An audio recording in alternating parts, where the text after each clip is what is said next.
Hey everybody, it's Alex Youngblood. I've got Brian Haskins here with me. We're back for another free training session, our 1 p.m. Eastern Tuesday and Thursday training calls. So we are glad to see you here. Today I'm excited because we're doing a little something a little bit different on this call here. We're going to giving you a free tool that I call my Cash Buyer Perspective Generator. And what that does is it shows you exactly how much you need to offer to make the assignment fee that you're trying to get. So a lot of people like it because, or our students like it rather, because you can put your comps in there and it will show you exactly what type of number you need to be at with a guesstimated amount of repairs in order to make that assignment fee that you want to make. So if you're on the call today, whether you're live or whether you're watching this on the replay, in order to qualify, you just need to tell us what market you're in on the feed there, and we will randomly pick a winner that we will give this software, this little software to. So I'm really excited about that. You really need to know. You got to figure out how much to offer on these properties or have a general idea before you go into it. So it's a really handy tool to. Yeah, I think in the description you put they had to write motivated or something like that. Whatever it says in the description, follow that. And then we'll pick the winner next week. So essentially on Tuesdays, if we do a live, we'll pick the winner on Thursday. And then if it's Thursday, we'll pick them on Tuesday. And then we'll just reach out to you guys and give you whatever the free tool was that we put in the video. Yeah, so if you guys are excited, give us a thumbs up, give us a like, let us know you appreciate this free content that we're giving you. So today, or last week, on Tuesday, we talked about what you need to know before you get on a call with a seller, whether that's meaning on the phone, calling them back after a lead comes in from your marketing attempts, or maybe it's something you found driving for dollars, or something from a cold call that just came in from one of your prospectors and you want to get some more info on that property. We talked about exactly what you need in order to be set up so that you can get the best information in your arsenal so that you can negotiate and sound like you know what you're doing. So that's what we talked about on Tuesday. Today, we're going to be talking about what you need to know when you're on the call with a motivated seller. These are the things you need to know. And what I say about this, it's very important that you know what these things are and don't ask them in an interrogating way. It's not something that we want to get them on and we get them on the phone and now we just want to rattle through these things and find out what they are. Because number one, they're going to shut down. And number two, you're going to seem like you're just reading from a survey and not somebody that's really genuine. So when you get this information, what we're talking about here, definitely apply this in your business, but also teach your callers or your lead manager or whoever you have, salespeople that are calling people back to find out these very important things. And in fact, if you don't know what these things are, you really don't have a bona fide lead. And one of the worst things you can do is spend a bunch of time with non-qualified leads, right? So we've ramped up the cold calling in the last few months, I would say. And one thing that I've noticed from that is that you get a lot of leads. You get a lot of people that say, yes, I want to sell my house. It's funny because you've got people that don't know you from a hole in the wall, but they'll answer and say, yes, I want to sell my house. And they'll raise their hand and go with it. But a lot of these people are, yeah, sure, I'll sell my house for $1 million, right? Or, some kind of opportunistic play is what we would call it.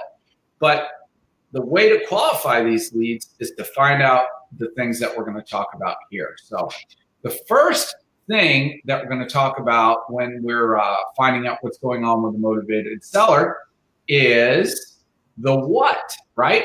The what meaning the condition of the house. So they're talking to you about the house and you kind of want to find out what their take on it is. How much work does it need? A really good question in order to get this out from somebody is say, if you were going to put the house on the market tomorrow, what's the first thing that you would fix up? And then be quiet, right? So you want them to tell you what they think is potentially wrong with the property. And this is also really going to give you a good hint into the value of what they think is valuable, right? So they might say something like, oh yeah, the house is in really good shape, the kitchen is great and all that kind of stuff, right? But they might say something like, yeah, all you got to do is fix, all it needs is a little bit of paint in it, and it's good to go. But meanwhile, it may have an outdated kitchen and an outdated bathroom and stuff like that. So it really puts you in a good standpoint of where you want to go with that conversation when you ask them what they think would be the first thing that needs to be fixed on that call with them. So that's the what. You want to find out the what. What do they think about that's going on with that property? The next thing is the why. And actually, one of the most important things is the why, right? Because obviously we want to find out what price is, but we need to find out what the why is. Why do these people want to sell the property, right?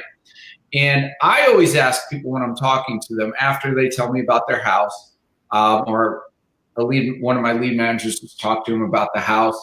We want to move to, okay, from talking about the what, tell me about your property, what's going on with it, then to the, actually sounds like a really good property.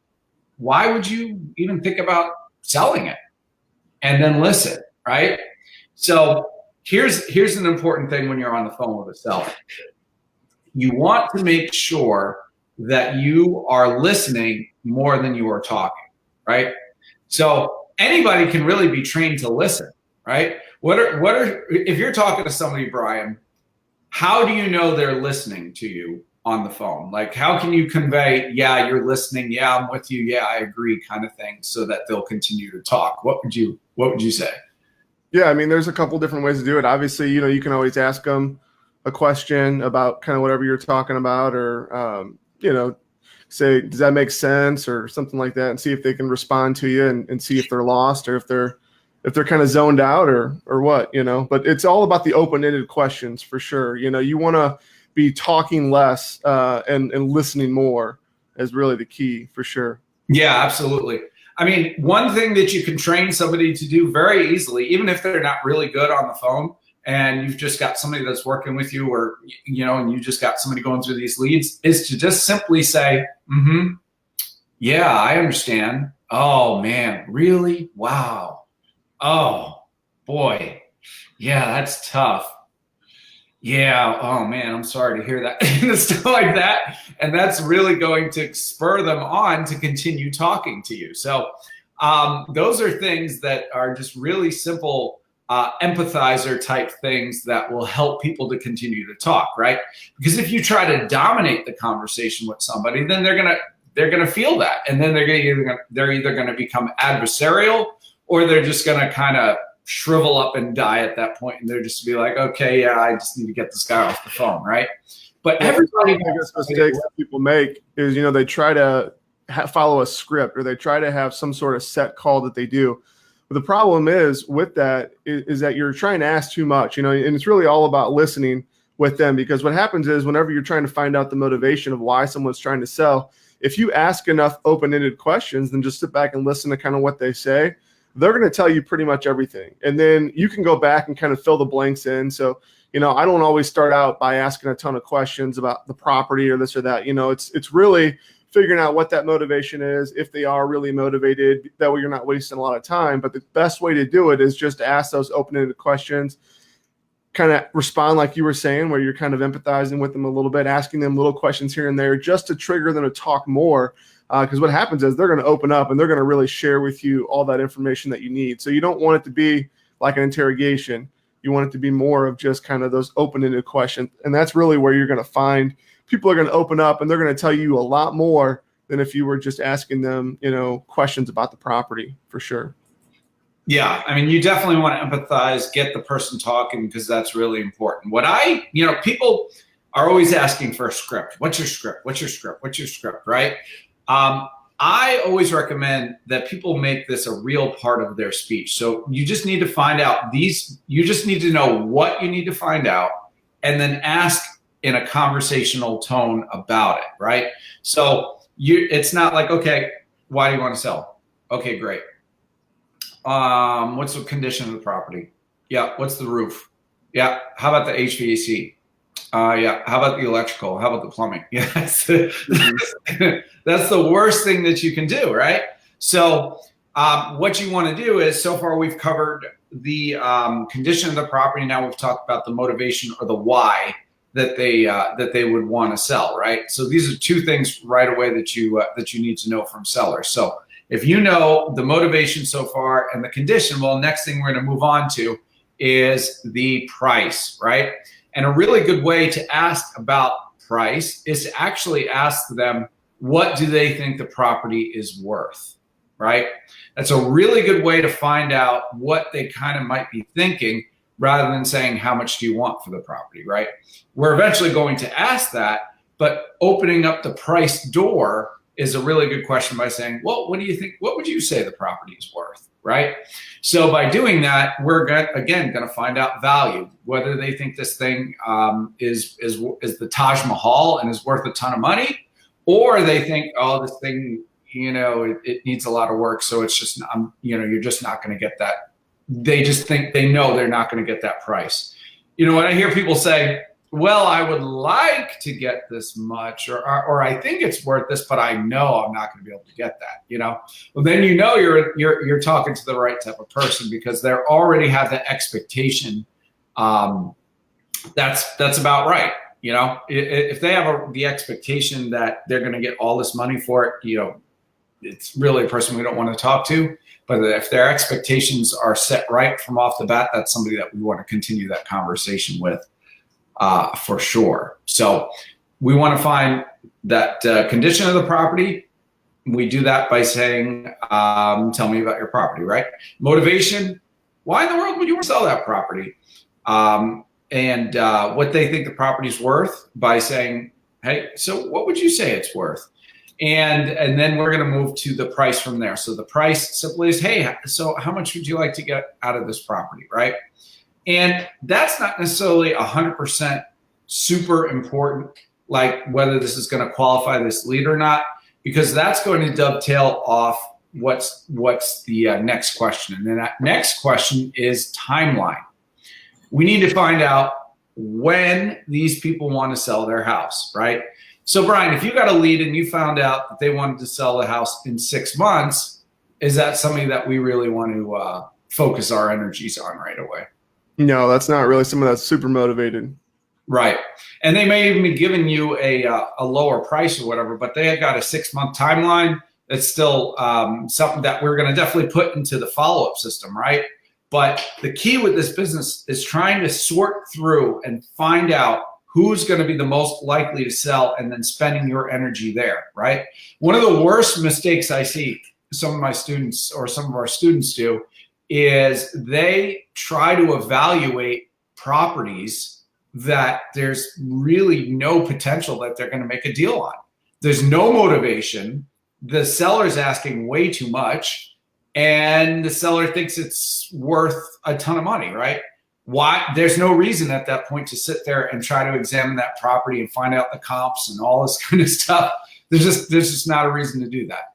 So you definitely want to find out what that motivation is on that property, and find out if this property is going to be very likely to be something that you can make an offer on, and then really spend your time doing that. You just don't want to waste time on properties that, that just are very unlikely you're going to make a deal on.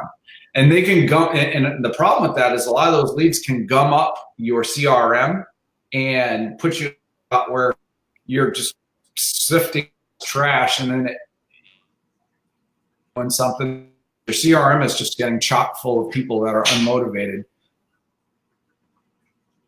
We really do find that happening a lot, because everybody says they want to sell, but you definitely need to qualify those leads a little bit more by finding out what we're talking about here. So the what's the property, what's the condition, the why, the motivation, the price, the how much, and then the timeline, which is the when. So those are the main things you want to find out on each single property that you're talking about. So that way you don't, you're getting the right information, controlling the conversation, and not wasting your time with bad leads. Somebody said, let's see, we're getting some questions here. And actually go ahead and post your questions if you've got questions regarding what we just talked about. And we'll get to those in a second. But I did mention about our students. So yes, if you did not know, we actually work. We have a coaching program where we work with people individually in a group capacity as well. And if that's something you're interested in, you feel that you're trying to get that first deal, maybe you're at that state, we can definitely help you put a marketing campaign together and get a marketing plan and campaign and get that out there so you can start generating some calls and talking to some sellers. And if you're an intermediate person and you're stuck going from like deal here, deal there kind of thing, we can also help you with that too and really get a consistent marketing flow going. And then while we're giving you those marketing plans and things like that, giving you the best lists to hit, we hold you accountable along the way with with group coaching calls every Thursday. And we talk to our students, see where they're at, see how we can help them, give the latest tips and tricks that are going on in our businesses, and try to give you that extra edge and that extra accountability that everybody needs to get over that hump there. So if that's something you're interested, you want to check out about working with us, Brian's going to post a link, and you can schedule a strategy session and talk to us, and we'd be glad to see if it's something that's a fit. If it is, great, we'll invite you in. And if it's not for everybody, that's fine too. So if you're interested, schedule a strategy call and we'd be glad to talk to you. All right, so what are some of the questions we've got here? There aren't any questions. Yeah, somebody says, what do you guys think about mail advertising? Who said that? I don't have it on here. Oh, you don't see that? Interesting. All right, let me see. I'm gonna look on my phone here. Well, somebody said, what do you think about mail advertising? I can't see who said it, but I can see, let's see. All right, looks like Zashan said that. Mail advertising, I actually think it's great. We actually teach our students to mail directly to a specific list. It's not based on absentee, it's not based on free and clear, it's based on way more than that. And that's actually pretty much our secret sauce to generating leads with direct mail. Justin said, been there, had to sift through my trash yesterday. So silly. Yeah. What I would recommend though, is if you have trash leads or whatever it is, I mean, these are cold leads. Why you can send a voice broadcast with something like SlyDial or something like that and just say, hey, if you guys, we may have talked within the last month or so. I just want to make sure I was getting back with you. If you had any interest in selling, please call me back at this number. And if not, no reason to call me back. And that's a really good way to follow up with your database in a quick, easy, efficient way. So yeah, definitely don't let the trash, or don't throw the trash out completely. We'll put it that way. All right. How are you qualifying appointments of the leads? So qualifying appointments to get to the leads, right? So you want to make sure that you have at least a timeline and a price, or either a motivation and a price. You may not get all four things, but if you've got at least a few of these items, then that's something where you definitely want to make an appointment to deal with the seller. Because you may have a motivation, like just inherited the property, or it's about to go to foreclosure or something like that, and they've got a high price in mind. That still doesn't necessarily outrule the property, right? Because they've got a motivation, and with foreclosure, they even have timeline too. So the price may not be there, but there is motivation and there is a timeline. So that's something that is that's something to keep in mind. So you don't need all of them, but you absolutely have to have at least 2 of them in place to schedule an appointment. So thanks for that question, Matt. All right. All right. Well, any other questions about what we just talked about with what you need to know from motivated sellers when you are talking to them on the phone or even on the appointment for that matter?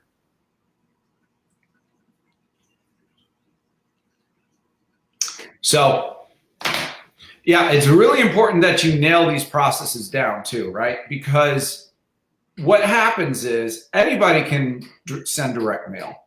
Anybody can send out a voice blast. Anybody can do ringless voicemail, whatever it is. But not anybody can process these leads in a professional and efficient timeline. That's the most important thing. Really narrowing down your processes on taking a lead from intake all the way down to the point of getting an appointment and getting a contract. That is so key, right? Because if you don't have a system and a process to do that, your database is just going to fill up with a ton of leads, and you're really just going to be wasting your money because you don't have a process of getting them from the point of intake to the point of contract, or disqualifying the leads and getting rid of them, which is really key.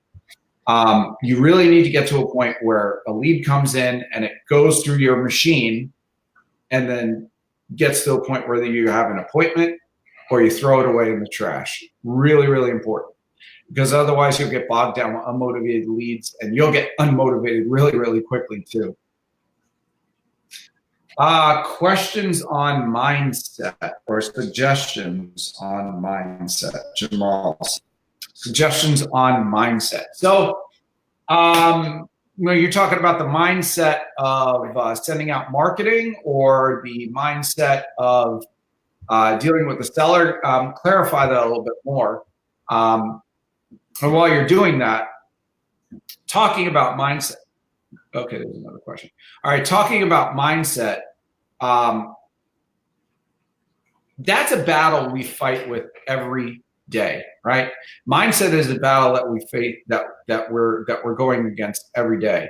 I think I actually just saw one of the Creed movie, the first Creed movie, and Rocky was talking to Adonis Creed, and he said, "There's a battle that every one of us has to fight, right? There's that. Obviously, we have the competitor, the guy that's standing across from us." But we also have that man that looks back at us every day. That man that we've got to the one that we've got to conquer is ourselves, our own mind, our own brain. And like boxing or fighting or MMA is a big mental game, right? Because if you're scared, you're not going to throw punches, and if you're scared, you're not going to be as aggressive, and then you're going to lose, right? So kind of the same thing with this too. If you're scared and if your mindset's not right, you're then going to not send out marketing, and you're not going to make offers, and you're not going to get to the point where you've got contracts and you're going on appointments and things like that. So you've got to make sure your mindset is right. And one thing I could say about that is don't listen to yourself, but talk to yourself. And I'm not saying it in a crazy fashion, right? Because if you listen to yourself, when you're laying in bed at night, or you're, sitting in your office, or, you're sitting in your cubicle at work, or whatever it is, if you listen to yourself and yourself is saying, you know what, this isn't going to work. You don't deserve this. This is something that is so far beyond you. You can't do this, right? If you listen to all that negativity, it's really going to convince you that this is not going to work, right? But if you talk to yourself and again, not from a crazy standpoint, but if you tell yourself, this is going to work, this is something that's going to change my life, this is what my family needs, this seller, I'm going to help this seller getting out of a sticky situation, I add value to the situation. These are all things that if you tell yourself, that's what's going to change your mindset. You know, there's what's interesting, right, about the mind is that we all live from a script in our mind, right? We all have a script in our mind, and we don't do something without thinking about it, right? So it's really important to change that script in your mind to positive and those right types of things, because that's going to dictate what your actions are. So you definitely need to get control of your mindset and that mental game. And that all comes down to being around the right people and also talking to yourself the right type of thoughts, the motivational type of things. Really important. All right. Hopefully that helped. Let's see. Do you still not see the questions on your end? There's a couple on here. Justin said he has a seller who wants a good price. It's a deal for them, but they want 120 days. Should he contract it or just follow up about it? We already kind of covered that. You know, if they're not motivated and they aren't looking to close right away, then it's something that you'll definitely want to follow up on, not something that you want to contract now.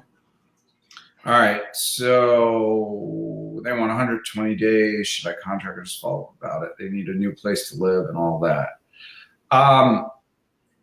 Man, I would work with that.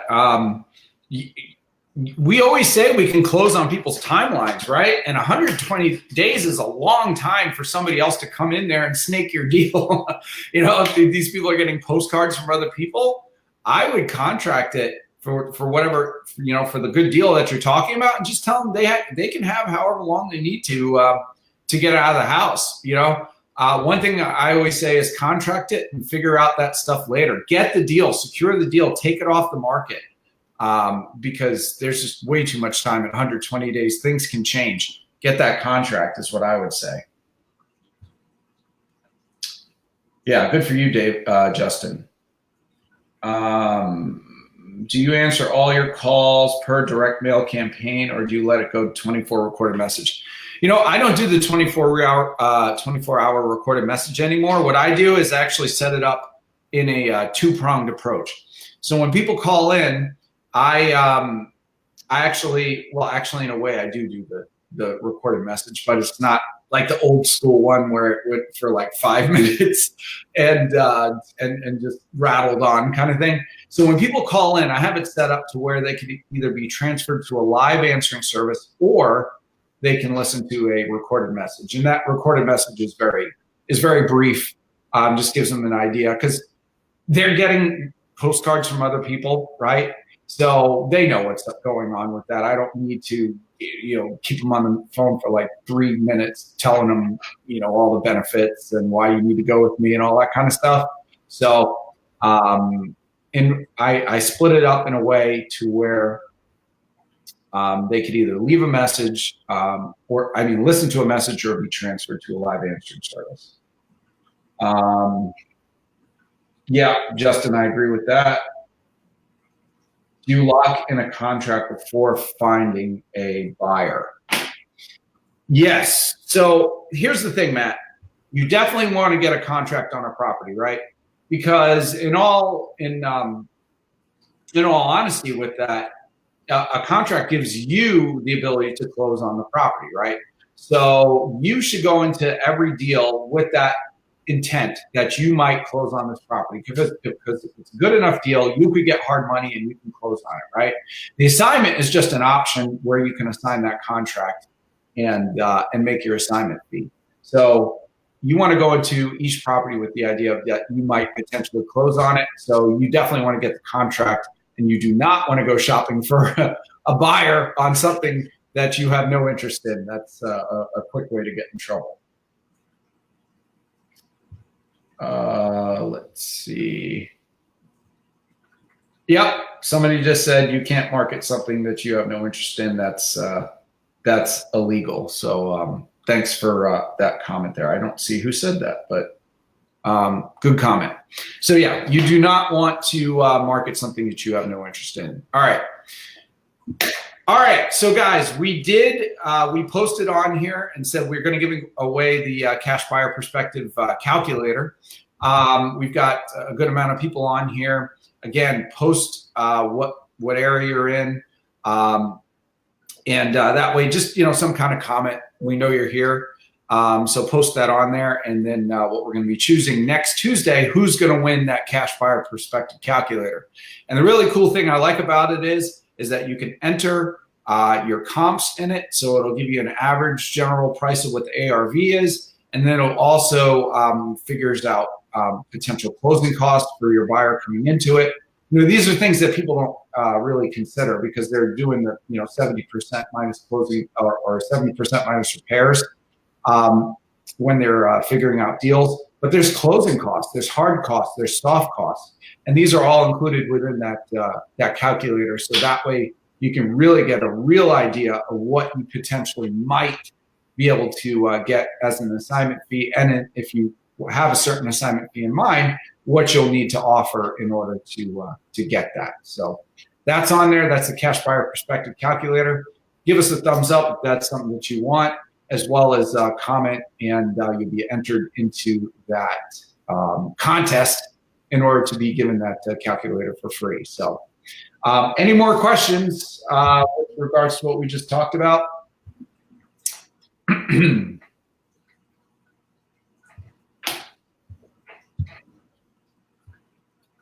If not, well, if you do have a comment or question, post it on here. If you've got a question and we're not live, that's fine too. Post it on here. We'll come back and answer those for you as well as best we can.